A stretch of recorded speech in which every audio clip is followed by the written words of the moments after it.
In 2020, inside a Walmart in Council Bluffs, Iowa, workers made a chilling discovery: someone had been secretly living above their heads, for 5 entire years.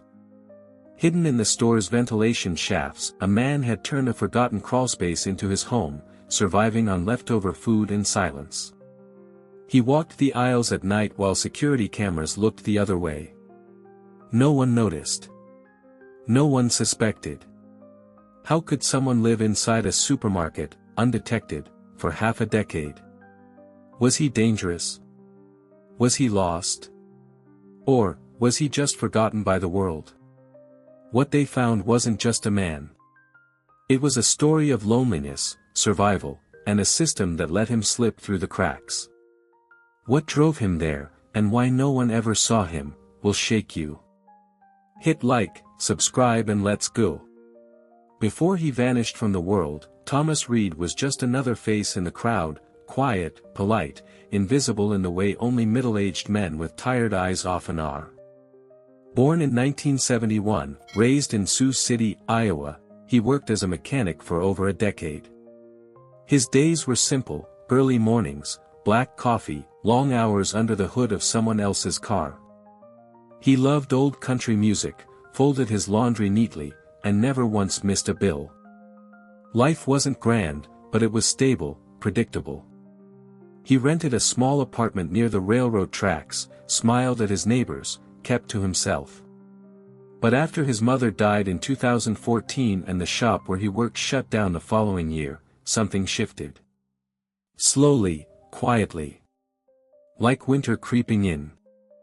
The mailbox stayed empty longer. The fridge less full. No one noticed when he stopped waving hello. Not yet. But something was beginning to unravel, and Thomas was slipping through. It started with a knock that never came. In the fall of 2015, after months of scraping by, Thomas returned home one evening to find a pale orange notice taped to his door: eviction. He stood there for minutes, motionless, as the October wind tugged at the corners of the paper like it wanted to carry it away. There had been no warning, no conversation, no help. Just silence, then gone. With nowhere to go and no one left to call, he packed a duffel bag with a few clothes, a flashlight, and his mother's old photo album, the only thing he couldn't leave behind. For a few nights, he slept in his truck. But when it broke down and he couldn't afford the tow, the Midwest nights turned colder. More desperate. Then one night, as frost formed on his windshield, he walked into a 24-hour Walmart, and didn't leave. He wasn't shopping. He was searching. For something. And this was just the beginning. Days blurred into nights, and nights stretched into something colder, lonelier. Thomas learned the rhythm of the Walmart: when the night shift took breaks, where the cameras blinked, which aisles were rarely checked. He found a loose ceiling tile above the garden section, and climbed in. It was cramped, dusty, and filled with the hum of machines, but it was hidden. Safe. At first, he told himself it was temporary. Just a few nights. But then weeks passed. He made small paths between ducts, used old cardboard for bedding, and collected packaged snacks no one would miss. But soon, he began hearing things. A cough in the quiet. Footsteps when there shouldn't be any. Once, a loud clang in the dark made his breath freeze. Had someone heard him? Was someone else up there too? The store below never noticed. But up in the rafters, the air grew heavier. And Thomas began to wonder, how long before the walls closed in? One night in early 2017, nearly 2 years into his hidden existence, Thomas spotted something that shattered his fragile sense of control. From his vent above the electronics section, he saw a flashlight beam, but it wasn't from security. It moved slowly, deliberately, scanning shelves that had already been closed for hours. Then, a figure appeared. Not in uniform.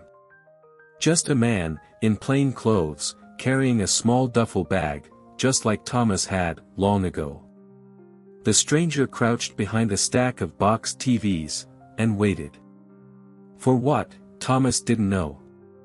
But it hit him like a punch, he wasn't alone. Someone else had found their way into the cracks. Panic crawled up his spine. Was this man dangerous? Desperate? Another ghost like him? For the first time since he'd vanished from society, Thomas felt exposed. Vulnerable. He had spent years learning how to disappear.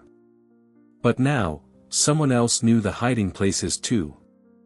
And suddenly, his secret world wasn't just hidden. It was threatened. Over the next few nights, Thomas watched from the shadows. The stranger came back, always after 2 a.m., always silent. He moved like someone who'd done this before. Carefully. Purposefully.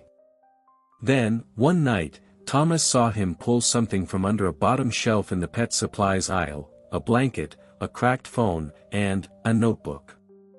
That notebook chilled Thomas more than anything. Because it had his name written inside, along with the dates he'd entered the store, the areas he moved through, even a crude map of the ceiling routes he thought no one knew. Someone had been tracking him. Watching him. For months. Years. Thomas's breath caught in his throat. This wasn't just another lost soul, this was someone who had found him. And was following. Was it curiosity? Malice? Or something darker? The walls of Walmart, once his shelter, now felt like a trap. Cold, narrow, inescapable. And for the first time, Thomas wasn't just hiding. He was being hunted. One night in late 2018, it all came crashing down. Thomas woke to the sound of metal bending, sharp, unnatural. Someone was trying to force their way into the crawlspace. His crawlspace. Heart pounding, he crept toward the noise, silent as dust. There, near the access hatch above aisle 14, the man from the shadows was climbing up, flashlight clenched between his teeth, a crowbar in hand. Not a drifter. Not a lost soul. He moved like he'd done this before. Like he knew who Thomas was. Thomas froze. Every instinct screamed to run, but something deeper held him, anger. For the years stolen. For being hunted like an animal in the only place he'd found peace. This man wasn't just another ghost. He was a threat. Thomas faced a choice, confront him and risk everything, or disappear deeper into the vents, into madness. The light from the crowbar man's torch cut through the dark. And Thomas took a step forward. Toward him. Toward the unknown. The confrontation was brief, and brutal. As Thomas approached, the stranger lunged, not with words, but with the crowbar, swinging wild in the narrow dark. The metal scraped concrete, sparks flashing like tiny explosions in the shadows. Thomas ducked, slipped, then shoved, instinct, not plan. The man tumbled backward through the hatch, crashing down onto the linoleum below. Motionless. Alarms didn't ring. Cameras didn't move. The store remained eerily silent, as if it hadn't noticed the violence above its aisles. But Thomas knew, this was it. The illusion was broken. He couldn't stay.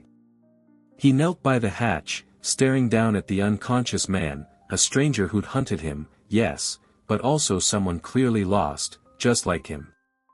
He left a bottle of water beside the man's hand. Then, heart heavy, he gathered what little he had and crawled away, into colder parts of the ductwork he'd never dared explore. His world was shattered. But somewhere in that darkness, was still the will to survive. After days lost in the shadowy maze above the store, Thomas's strength was fading. But then, in the quiet dawn, a soft voice called out from below. A young employee had noticed the torn ceiling tile and left a small note, "We want to help. You don't have to hide." It was the first time someone reached out instead of looking through him. That simple act cracked open a door Thomas thought was sealed forever. Slowly, he emerged from the vents, shaky but determined. The community, once unaware, rallied quietly, offering food, shelter, and kindness that no ventilation shaft could provide. The store became more than a hiding place, it became a turning point. Thomas found strength in vulnerability, hope in connection. The man who had lived in the shadows for 5 years was finally seen, not as a ghost, but as a person. And for the first time, he stepped into the light. Years have passed since Thomas disappeared into the shadows of that Iowa Walmart. He's no longer the invisible man slipping through vents and hiding from the world. Today, he volunteers at a local shelter, sharing his story quietly, a testament to resilience, loneliness, and the invisible battles many face. The store where he once hid now reminds the community of those forgotten souls who walk among us, unseen and unheard. But his story isn't just about survival, it's a mirror held up to society. How many Thomases are still out there, lost in silence? What can we do to see them before it's too late? The world changes, but the question remains, will we choose to look closer? If this story touched you, hit subscribe, share your thoughts below, and let's keep the conversation alive. Because sometimes, seeing is the first step to saving.